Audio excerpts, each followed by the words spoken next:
একজন লোক যদি অভাবের তাড়নায় ক্ষুধার জ্বালায় বাধ্য হয়ে যদি চুরিতে লিপ্ত হয়ে যায়, রাষ্ট্র তার হাত কাটবে না, আমরা গ্যারান্টি দিচ্ছি। আগে রাষ্ট্র তার পেটের ক্ষুধা, পেটের আগুন নেভানোর চেষ্টা করবে। এই রাষ্ট্র তার নাগরিকের অন্ন, বস্ত্র, বাসস্থান, খাদ্য এবং চিকিৎসা, শিক্ষার ব্যবস্থা করতে পারে না, সেই রাষ্ট্রের তার নাগরিককে শাস্তি দেওয়ার অধিকার থাকতে পারে না।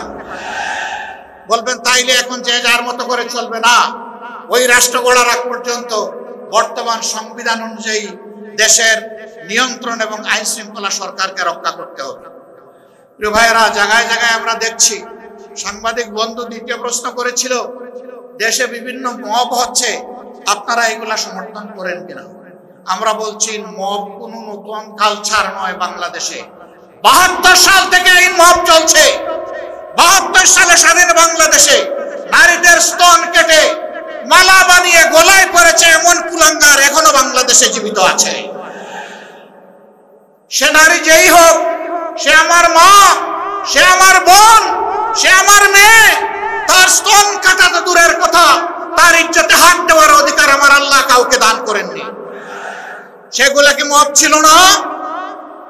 জীবন্ত মানুষকে কুচিয়ে কুচিয়ে ব্যানার দিয়ে ক্যামেরার সামনে, মুভি ক্যামেরার সামনে হত্যা করা হয়েছে, সেগুলাও মব ছিল। তাই বলে আমরা কি মবকে সমর্থন করব? না, সমর্থন করার প্রশ্নই উঠে না। কোন নাগরিক নিজের হাতে আইন তুলে নেওয়ার এখতিয়ার রাখেন না। রাষ্ট্রের বিদ্যমান আইন, সে যে আইন হোক, সেই আইনের ভিত্তিতেই বিচার হবে। যদি কেউ অপরাধ করে থাকে, অপরাধের বিচার করার দায়িত্ব জনগণের নয়, এই দায়িত্ব বিচার বিভাগের, সরকারের পক্ষ থেকে বিচার বিভাগ এবং সরকারকে, নির্বাহী বিভাগকে মিলেই বিচার নিশ্চিত করতে হবে। 24-এর গণবিপ্লবে, গণ আন্দোলনে যারা নিহত হয়েছেন, যারা ক্রিটিক্যালি ইনজিওর্ড হয়ে আহত হয়েছেন, যারা পঙ্গু হয়েছেন, যারা মেরুদণ্ডে বুলেট বিদ্ধ হয়ে জীবন্ত লাশ হয়ে নিজের ঘর কিংবা হাসপাতালের বিছানায় পড়ে আছেন, এখনো তাদের চিকিৎসা আমরা দিতে পারিনি। এই উপকর্মে যারা সরাসরি জড়িত ছিল, তাদের বিচার এই দেশের জনগণ দেখতে চায়। তাদের বিচার যদি হয়, তাহলে ভবিষ্যতে কেউ কোনো দলকে তুষ্ট করার জন্য জনগণের উপর এই ধরনের নোংরা হামলা চালানোর আর দুঃসাহস দেখাবে। আর যদি বিচার না হয়, তাহলে অবিচারের সংস্কৃতির কারণে বাংলাদেশ একটা জঙ্গলে পরিণত হবে। আমরা কি আমাদের দেশকে জঙ্গলে পরিণত করতে দেব? প্রশ্নই উঠে না। সম্মানিত ভাইয়েরা, আগামী নির্বাচনকে সামনে রেখে বহু ধরনের ষড়যন্ত্র আমরা লক্ষ্য করছি, বহু ধরনের কথাবার্তা ময়দানে শুনতে পাচ্ছি, বহু ধরনের ইঞ্জিনিয়ারিং এর আলামত বুঝতে পারছি। আমরা সবাইকে স্মরণ করিয়ে দেই, এই শেখ হাসিনা, তার হাতে সকল বাহিনী ছিল, দুর্দণ্ড প্রতাপ ছিল, জায়গায় জায়গায় নিজের লোক বসিয়েছিল, ক্যাডার মাস্তানদের দিয়ে রাষ্ট্র পরিচালনা করেছিল। কিন্তু যখন জনগণের জাগরণ, জনগণের বিস্ফোরণ যখন হয়েছে, তখন কি তাকে আর কেউ রক্ষা করতে পেরেছে? তাহলে যেই জনগণ এত মূল্য দিয়ে একটা পরিবর্তন এনেছে, সেই জনগণ আরেকটা ফেসিবাদ কায়েম করতে দিবে না ইনশাআল্লাহ।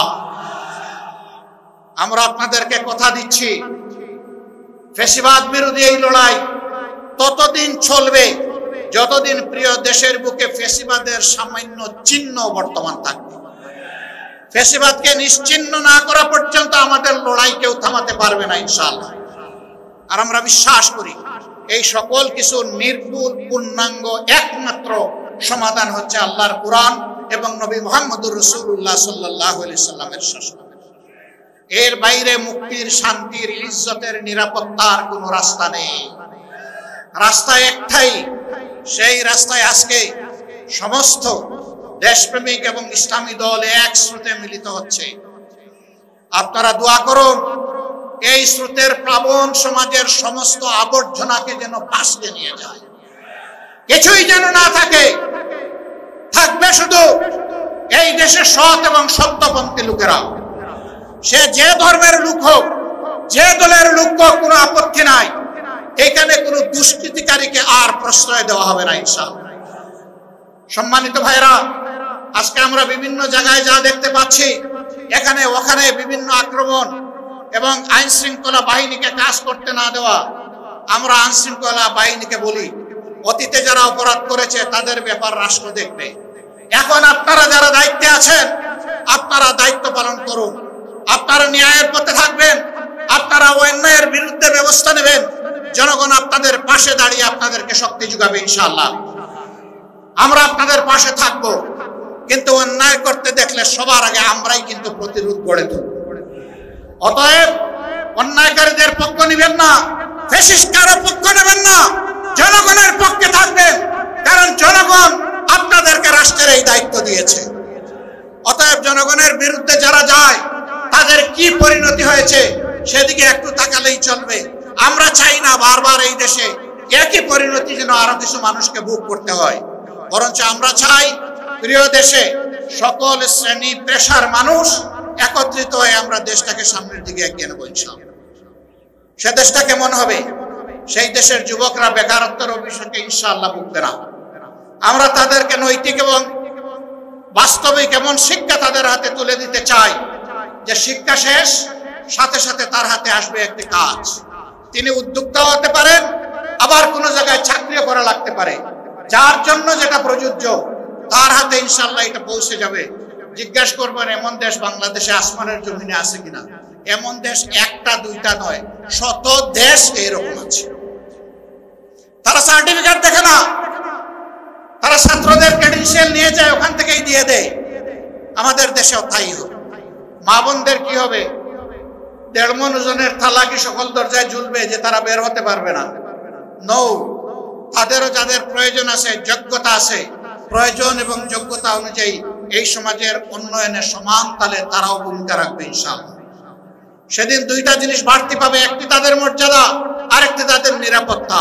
এখন মর্যাদাও নাই, নিরাপত্তাও নাই, দুইটা তাদের হাতে তুলে দেওয়া হবে ইনশাআল্লাহ। আমরা যারা দুর্নীতিবাজ এরা আবার আমাদেরকে একটু ভয় পায়, কয় বাবা এরা আসলে আমরা বাঁচবো কেন? যেভাবে রাষ্ট্রের সাধারণ জনগণ বাঁচবেন সম্মানের সাথে, ঠিক একইভাবে আপনারাও বাঁচবেন সম্মানের সাথে। আপনি যা পাবেন তাই দিয়ে ইনশাআল্লাহ সম্মানের সাথে আপনার সংসার চলবে। এখন দুর্নীতি করতে গিয়ে এমন ভাবে করেন যে শেষ পর্যন্ত কলা পাতায় ঘুমাইতে হয়, এইটার দরকার পড়বে না। একজন বিচারপতি কলা পাতায় ঘুমাইছে না, ওটার প্রয়োজন হবে না। সম্মানিত ভাইয়েরা, এই জন্য একটা বৈষম্যহীন, দুর্নীতিমুক্ত এবং আগামীর একটা মানবিক বাংলাদেশ গঠন করা হচ্ছে জামাত ইসলামের অঙ্গীকার।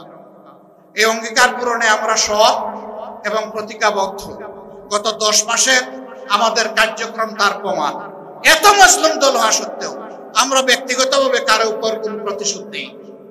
আমরা বলছি আমাদের হাতে কোনো মানুষের জীবন, ইজ্জত, সম্পদ ক্ষতিগ্রস্ত হবে না ইনশাআল্লাহ, কারণ আমরা আল্লাহকে ভয় করি। আল্লাহকে ভয় করার কারণেই কারো ইজ্জতের উপর, জীবনের উপর, সম্পদের উপর হাত পড়বে না। সম্মানিত ভাইরা, আওয়ামী হায়নারা আপনাদের সন্তান, আপনাদের ভাই জনাব এটিএম আজহারুল ইসলামকে আপনাদের বুক থেকে ছিনিয়ে নিয়েছিল। মহান আল্লাহর অশেষ মেহেরবানি, তিনি মুক্তি পেয়ে সম্মানের সাথে, ইজ্জতের সাথে, আইনি লড়াইয়ের মাধ্যমে, দুনিয়ার কোনো মানুষের দয়ায় নয়, কৃপায় নয়, আল্লাহর দয়ায় তিনি মুক্ত হয়ে এসেছেন।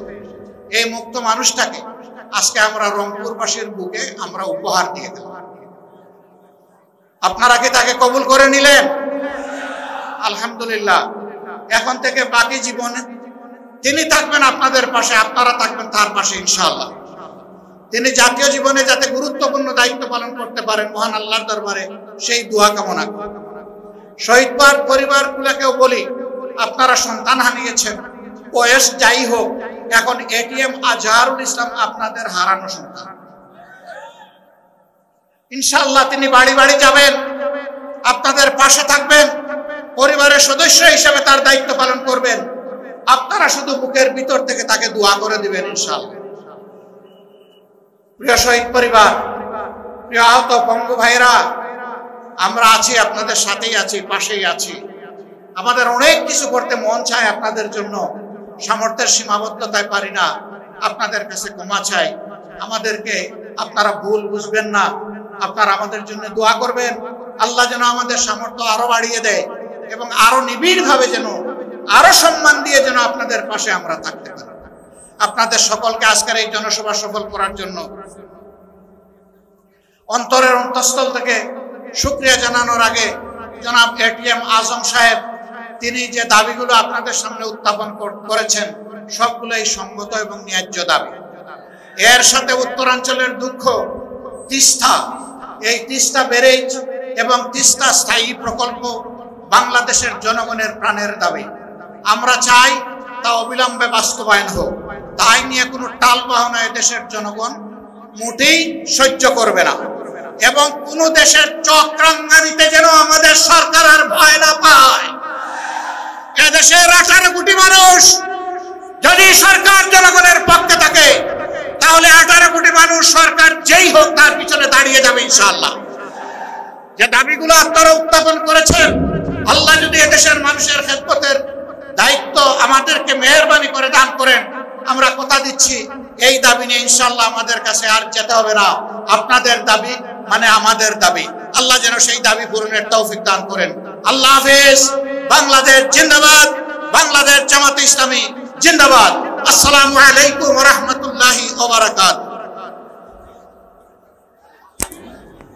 চুরি করলে তোমাদের হাত জায়গায় থাকবে না। যদি তোমরা কোন পরনারীর ইজ্জত লুণ্ঠন করো তাহলে তোমাদের জীবন রক্ষা পাবে না। এই কথাগুলো তাদেরকে শোনানো হয় সঠিক, কিন্তু কেন কিভাবে